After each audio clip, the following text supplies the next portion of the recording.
Kayo po ba mga bossing ko ay parang napakailap sa inyo ng swerte? Yung ba tipong pagod na po kayo, madaling araw pong gumigising pero parang sa ulat-wala ang inyong kasipagan. Hirap at hirap pa rin. Asya mga bossing, huwag na po kayong malungkot mga bossing. Marami tayong pwedeng gawin. Bukod po sa talagang kailangan ay mag-double time tayo sa pagkayod, ay subukan nyo po itong gawin sa bulak. Kailangan po mga bossing ko, sipag at syaga, double time sa pagkayod, at pagkatapos mga bossing ko, huwag kang makakalimot magdasal. Ngayon pa mga bossing, mas mainam na gamitan natin ng tatlong bulak. Kasi ang tatlong bulak mga bossing ko ay pagagaanin ang daloy ng swerte. Proven po ito mga bossing, basta't may 100% kang paniniwala sa mga gatong mga pamamaraan. Ngayon pa mga bossing, ang gagawin nyo lamang, harap kayo sa may silangan ng 6:30 or kaya po ay alas 7. Matatapos sa ating mga pampaswerte hanggang alas 8 lamang po ng umaga. At pagkatapos mga bossing ko, tayo po ay mag-wish. Sabihin po dito natin ang lahat ng mga pangarap natin.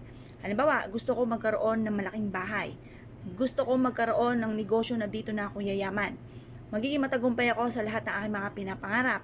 Or kaya po ay magkaroon ako ng magagarang sasakyan, magkaroon ako ng mga bagay na yun nga po ay matagal nyo nang pinapangarap. Basta i-wish nyo yung smooth nyo makamtan kasi may mga pangarap na napakahirap makamit, yung ba parang humigit ka ng asa lungga para lang ito ay makamtan. Kaya mas mainam ang ating pong i-wish ay yung smooth nating makamtan ang mga pangarap. Pagtapos na po kayo mag-wish, ibilad nyo muna ito sa sinag po ng araw ang tatlong bulak. At pagkatapos ng alas 8 ng umaga, kunin nyo po ito. Ilagay sa inyo pong pitaka, ilagay sa inyo pong bag, ilagay sa inyo pong kaha, or kaya po isabit ito sa may main door. Maglagay kayo ng isang, halimbawa, pouch na kulay pula, gold, or green, isabit sa inyo pong main door. At ito po ay makakatulong para maging smooth or maging magaan ang daloy ng swerte. Ngayon pa mga bossing, pwede rin naman na maglagay kayo ng ganito sa ilalim ng inyo pong unan. Pero bagamat ang ating unan ay bulak, pero may mga unan kasi na mga mabibigat na iba po yung mga laman po nito. Pero kung bulak na yung inyo pong unan, okay na rin po yan mga bossing.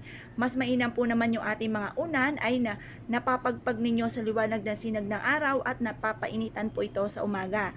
Para kung may mga kumapit man na mga negatibo po dyan, iyan po ay mawawala. Ngayon pa mga bossing, proven po ito na napakaswerte basta't may 100% kang paniniwala sa mga gatong mga pamamaraan at mararamdaman nyo ang magaan na daloy ng swerte matapos nyo po itong gawin. Ngayon pa mga bossing, kung kayo paninaniwala at nais nyo po itong gawin, wag na po kayong magpatumpik-tumpik pa, subukan nyo po ito mga bossing.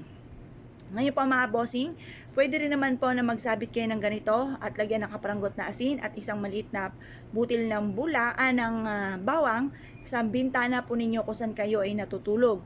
Upang sa ganon, habang kayo natutulog, kapitan kayo ng swerte, maging magaan yung daloy ng swerte, at yung mga bad spirit ay hindi po maka-enter sa loob ng inyong tahanan at makatulog kayo ng mahimbing mga bossing. Ngayon pa mga bossing, kung kayo po naniwala at nais po itong gawin, mga bossing, good luck po sa po lahat.